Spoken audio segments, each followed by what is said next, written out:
السلام علیکم بچوں، امید ہے مجھے کہ آپ لوگ سب خیریت سے ہوں گے۔ آج جو ہم پڑھیں گے وہ ہے مرزا غالب کی غزل اور غزل کی تشریح۔ تو ایک ایک شعر میں پڑھتی جاؤں گی اور اس کی تشریح ساتھ ساتھ میں کرتی جاؤں گی، تو امید ہے کہ آپ کو سمجھ میں ضرور آئے گا۔ تو غزل نمبر 1 ہے: ابن مریم ہوا کرے کوئی، میرے دکھ کی دعا کرے کوئی۔ مرزا غالب صاحب فرماتے ہیں کہ ابن مریم سے مطلب ہے حضرت عیسیٰ علیہ السلام سے۔ حضرت عیسیٰ علیہ السلام ایسے پیغمبر تھے جن کو کہ حضرت مریم کے بطن سے پیدا کیا گیا تھا، اور یہ بن باپ کے پیدا ہوئے تھے، اور جب یہ اللہ تعالیٰ سے دعا کرتے تھے اور پھر مردوں کو زندہ کر سکتے تھے۔ یہ ان کا بہت ہی مشہور معجزہ ہے۔ تو اسی کے بارے میں یہاں پہ مرزا غالب جو ہیں وہ کہہ رہے ہیں کہ ابن مریم ہوا کرے کوئی، میرے دکھ کی دعا کرے کوئی۔ کہتے ہیں کہ اگر کوئی حضرت عیسیٰ علیہ السلام ہے تو حضرت عیسیٰ علیہ السلام جو تھے وہ مردوں کو زندہ کرتے تھے اور دکھ درد لوگوں کے دور کرتے تھے، چاہے وہ اتنا بڑا کارنامہ کرتے تھے۔ وہ بھی میرا جو دکھ ہے وہ دور نہیں کر سکتے ہیں۔ وہ لوگوں کا تو یہ اتنا بڑا معجزہ ان کے پاس تھا، وہ یہ کر سکتے تھے، لیکن ان کے پاس بھی میرے دکھ اور درد کی کوئی دوا نہیں ہے۔ وہ میرا جو دکھ درد ہے وہ دور نہیں کر سکتے ہیں، وہ ختم نہیں کر سکتے ہیں۔ بک رہا ہوں جنوں ہیں کیا کیا کچھ نہ سمجھے خدا کرے کوئی۔ آپ غالب صاحب فرماتے ہیں کہ میں جنون کی حالت میں، دیوانگی کی حالت میں، پاگل پن کی حالت میں کیا کیا کچھ کہہ رہا ہوں، مجھے خود بھی پتہ نہیں ہے کہ میں کیا کیا کہہ رہا ہوں۔ کس کی حالت میں؟ دیوانگی کی حالت میں ایسی باتیں کہے جا رہا ہوں جو مجھے شاید نہیں کہنی چاہیے۔ میں دیوانگی کی حالت میں، جنون کی حالت میں، پاگل پن کی حالت میں جو کچھ کہہ رہا ہوں، خدا کرے کہ وہ کسی کی سمجھ میں نہ آئے۔ اگر وہ کسی کی سمجھ میں آ جائیں باتیں تو پھر بہت مشکل ہو جائے گا، یعنی کہ وہ راز کو راز ہی رکھنا چاہتے ہیں، اور کہتے ہیں کہ میں جو باتیں کر رہا ہوں دیوانگی کی حالت میں وہ کسی کو بھی سمجھ میں نہ آئے، خدا کرے کہ وہ کسی کو سمجھ میں نہ آئے۔ آگے ہے: نہ سنو گر برا کہے کوئی، نہ کہو گر برا کرے کوئی۔ آپ غالب صاحب فرماتے ہیں، ایک نصیحت کے طور پر ہمیں بتا رہے ہیں کہ اگر کوئی برا کہہ رہا ہے تو آپ اس کی بری باتیں مت سنو۔ اگر کوئی برا کہہ رہا ہے تو آپ اس کی بری باتیں مت سنو، نہ کہو گر برا کرے کوئی۔ اور وہ جو باتیں جو کسی نے بری کہی ہیں وہ آپ بھی کسی کو آگے نہ کہو، اور نہ ہی کسی کے بارے میں کچھ برا کسی سے کہو۔ روک لو گر غلط چلے کوئی، بخش دو گر خطا کرے کوئی۔ اب فرماتے ہیں کہ اگر کوئی غلط راستے پر چل رہا ہے، اگر کوئی غلط کر رہا ہے تو اس کو روک لو غلط کرنے سے، بلکہ اس کو اچھائی کی طرف لاؤ، اس کو برائی کی طرف مت جانے دو۔ بخش دو گر خطا کرے کوئی۔ اگر کوئی غلطی کر رہا ہے تو اس کو معاف کر دو، اس کو بخش دو، اس کی جو خطائیں ہیں، جو غلطیاں ہیں ان کو نظر انداز کر دو، اس کو معاف کر دو۔ کون ہے جو نہیں ہے حاجت مند، کس کی حاجت رواں کرے کوئی۔ غالب صاحب فرماتے ہیں کہ دنیا میں ایسا کون سا بندہ ہے، کون سا شخص ہے جو کہ ضرورت مند نہیں ہے۔ ہر بندے کو ضرورت ہوتی ہے، ہر بندے کی ضرورتیں ہم پوری نہیں کر سکتے ہیں۔ تو ہر بندہ جو ہے وہ ضرورت مند ہے، ایسا کوئی شخص نہیں ہے جس کو کوئی حاجت نہیں ہوتی، جس کو کوئی ضرورت نہیں ہوتی، جو کوئی ضرورت مند نہیں ہے۔ ہر بندہ یہاں جو ہے وہ ضرورت مند ہے، مگر ہم کس کس کی حاجت، کس کس کی ضرورت پوری کر سکتے ہیں؟ اب کوئی کسی کی کیا ضرورت پوری کر سکتا ہے؟ کیا کیا خضر نے سکندر سے، اب کسے رہنما کرے کوئی۔ اب دیکھو، اب یہاں انہوں نے خضر علیہ السلام کے بارے میں ہمیں بتا رہے ہیں۔ جو خضر علیہ السلام تھے وہ سکندر کے رہنما تھے۔ کہتے ہیں خضر علیہ السلام جو تھے وہ سکندر کے رہنما تھے۔ سکندر نے اپنا رہنما جو ہے وہ خضر علیہ السلام کو بنایا، اور آب حیات پینے کے لیے انہوں نے کوشش کی، لیکن پھر بھی وہ آب حیات نہ پی سکے، کیونکہ خضر علیہ السلام نے سکندر کو آب حیات کے لیے تو بولا، لیکن جب سکندر آب حیات کے لیے پہنچا تو وہاں اس کو کیا دکھایا گیا کہ وہاں اس کو دکھایا گیا کچھ بوڑھے لوگ جو تھے، کچھ وہ چشمہ آب حیات تک جو تھے وہ وہاں سسک رہے تھے، بلک رہے تھے، تو ان کو بھی دیکھ کے تو سکندر جو ہے وہ آب حیات نہ پی سکا۔ ٹھیک ہے، تو یہاں وہ ایک بتا رہے ہیں کہ جو ہم کس کی رہنما ہے، ہم کس کی رہنما، کس کو اپنا خضر سے بڑا اور کون رہنما ہو سکتا ہے جس کو ہم اپنا رہنما بنائیں گے؟ جیسا کہ سکندر نے اپنا رہنما خضر کو بنایا، لیکن پھر بھی وہ آب حیات کے چشمے تک پہنچ کے بھی آب حیات نہ پی سکا۔ ٹھیک ہے، نیکسٹ ہے، جب توقع ہی اٹھ گئی غالب، کیوں کسی کا گلہ کرے کوئی۔ اب غالب صاحب اپنے آپ سے مخاطب ہو کے فرما رہے ہیں کہ جب ہمیں کسی سے بھی کوئی توقع نہیں رہی، کوئی امید نہیں رہی، تو پھر ہم کسی سے کیوں گلہ کریں؟ جب ہمیں کوئی کسی سے امید ہی نہیں ہے، توقع ہی نہیں ہے، تو ہم کسی سے گلہ کر کے اپنا وقت ضائع کیوں کریں؟ ہم کسی سے گلہ کر کے اپنا وقت جو ہے وہ ضائع کیوں کریں؟ بلکہ گلہ کریں گے اگر کسی سے، جب ہمیں کسی سے کوئی امید ہی نہیں ہے کہ یہ ہمارا کوئی کام کر سکتا ہے یا ہمارے بارے میں کچھ اچھا سوچ سکتا ہے، تو پھر اس سے ہم گلہ کیوں کریں، شکوہ کیوں کریں؟ تو وہ یہی کہہ رہے ہیں کہ اگر ہمیں پتہ ہے ہمیں کوئی امید نہیں اس بندے سے، کوئی توقع نہیں، کوئی خواہش نہیں ہے کہ یہ ہمارے لیے کچھ کر سکتا ہے، تو پھر ہم اس سے ایسا گلہ ہی کیوں کریں؟ اگر ہم گلہ کریں گے تو اس سے نفرت بڑھے گی، نہ کہ محبت بڑھے گی، بلکہ نفرت جس چیز سے بڑھے تو اس سے ہمیں دور ہی رہنا چاہیے، تو اس لیے ہمیں کوئی گلہ کرنے کی بھی ضرورت نہیں ہے۔ تو یہ تھی غالب صاحب کی پہلی غزل، اور دوسری غزل اب ہم پڑھیں گے تو دیکھیں گے کہ دوسری غزل میں کیا فرما رہے ہیں غالب صاحب۔ کوئی امید بھر نہیں آتی، کوئی صورت نظر نہیں آتی۔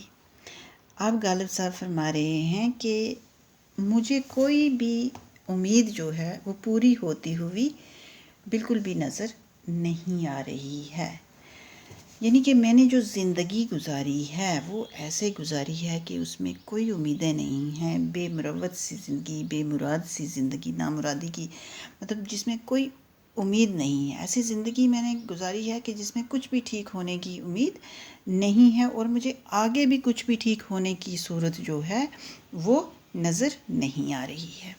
موت کا ایک دن معین ہے، نیند کیوں رات بھر نہیں آتی۔ آپ غالب صاحب فرماتے ہیں کہ پتہ ہے مجھے کہ زندگی اگر ہے تو موت بھی ایک دن آنی ہے، اور موت تو برحق ہے، وہ تو آنی ہے، وہ تو ہر کسی کو آئے گی۔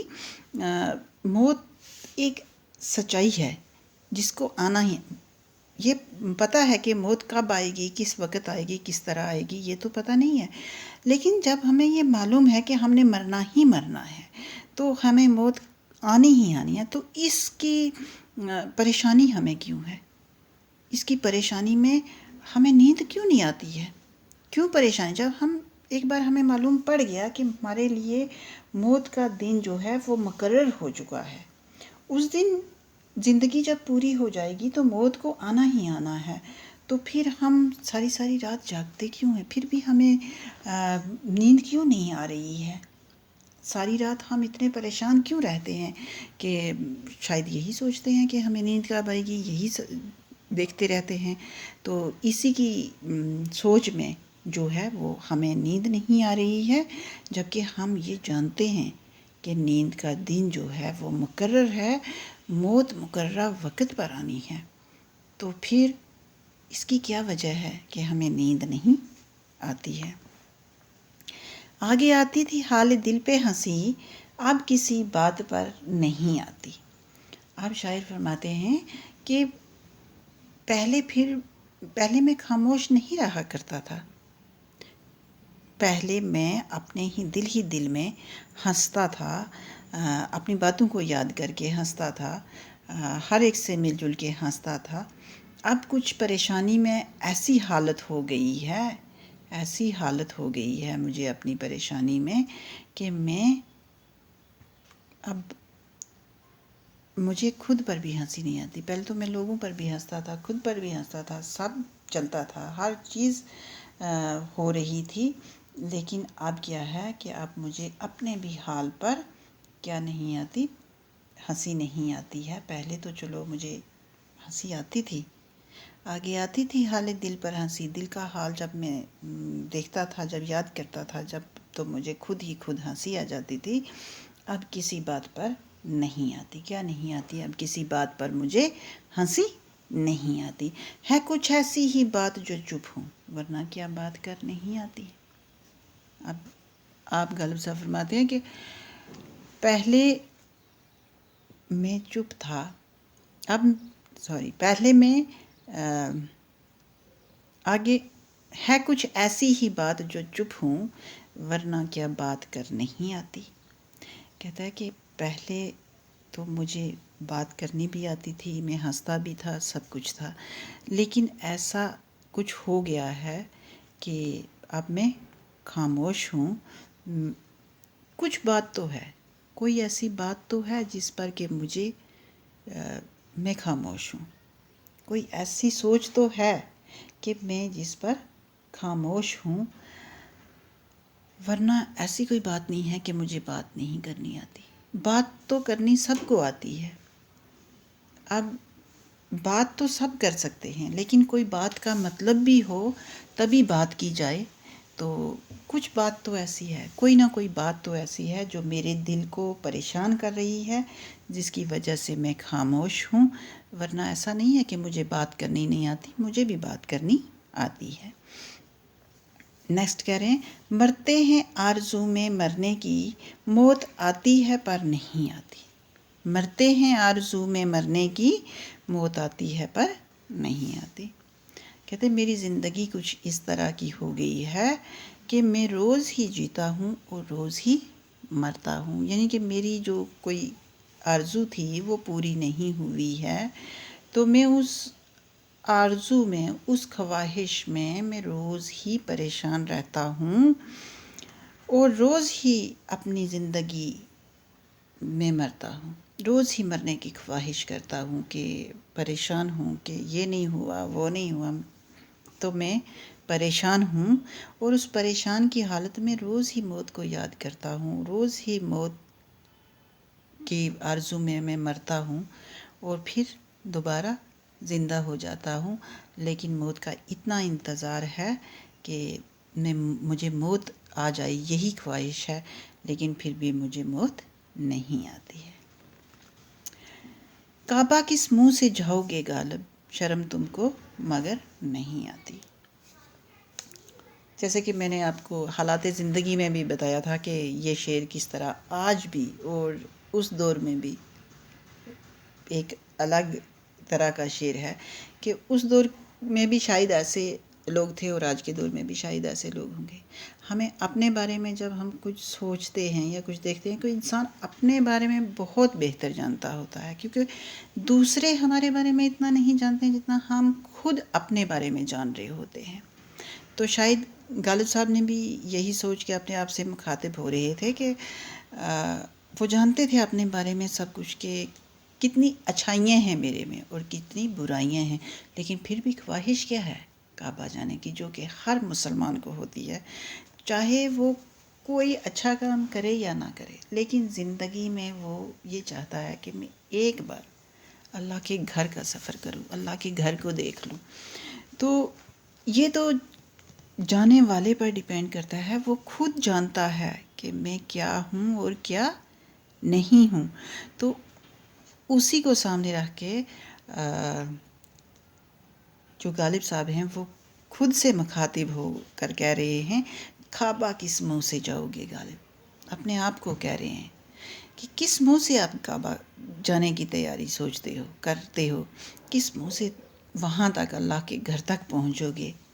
تم نے زندگی میں کوئی اچھا کام کیا ہے جو تم اللہ کے گھر تک جاؤ گے؟ خود سے خود بات کر رہے ہیں کہ تمہیں اللہ کے گھر جانے تک شرم نہیں محسوس ہوگی جب تم نے کوئی اچھا کام ہی نہیں کیا، جب نماز آپ نے نہیں پڑھی، جب روزہ آپ نے نہیں رکھا، جب کوئی بھی اچھا کام نہیں کیا، جیسے کہ غالب صاحب کے بارے میں بتایا جاتا ہے کہ وہ شراب پیتے تھے۔ تو آپ سوچیں کہ شراب پینے والے شخص کو اسلام میں کہاں تک گناہ گار سمجھا جاتا ہے، یہ آپ بھی جانتے ہیں۔ تو اسی لیے وہ شاید خود سے کہہ رہے ہوں گے کہ کیا غالب تمہیں شرم نہیں آتی ہے کہ تم کعبہ کے خواب دیکھتے ہو، کعبہ جانے کے بارے میں سوچتے ہو، تم وہاں جا کر شرمندہ نہیں ہوں گے کہ تمہارے کام کیا ہیں؟ تو وہ خود سے یہ کتنی بڑی بات کہہ کے، کعبہ کس منہ سے جاؤ گے غالب، شرم تم کو مگر نہیں آتی ہے۔ تو یہ کعبہ جانا کوئی اتنا آسان کام نہیں ہے، اس کے لیے پہلے زندگی جو ہے، زندگی میں بہت کچھ کرنا پڑتا ہے، اس کے بعد جا کے تو یہ بہت بڑی بات ہے۔ اللہ تعالیٰ سب کو، ہمیں اور آپ کو نیک راستے پہ چلنے کی توفیق عطا فرمائے، تاکہ ہمیں بھی اللہ کا گھر نصیب ہو، ہم بھی وہاں تک جائیں۔ اور آج کل جو ماحول ہے، اس ماحول کو دیکھ کے تو کوئی امید نہیں لگتی ہے، پھر بھی اللہ کے آگے دعا گو ہیں کہ آپ کو اور ہمیں اللہ تعالیٰ اپنے گھر کا سفر کروائے، اپنے گھر کو ایک بار دیکھ لیں۔ اسی کے ساتھ ہی بچوں، آج کے لیے اتنا ہی کافی ہے، اور اس غزل کو، دونوں غزلوں کو آپ نے یاد بھی کرنا ہے، اور دونوں غزلوں کو آپ نے اپنی کاپی میں تشریح میں لکھنا بھی ہے، تشریح کو۔ Thank you very much.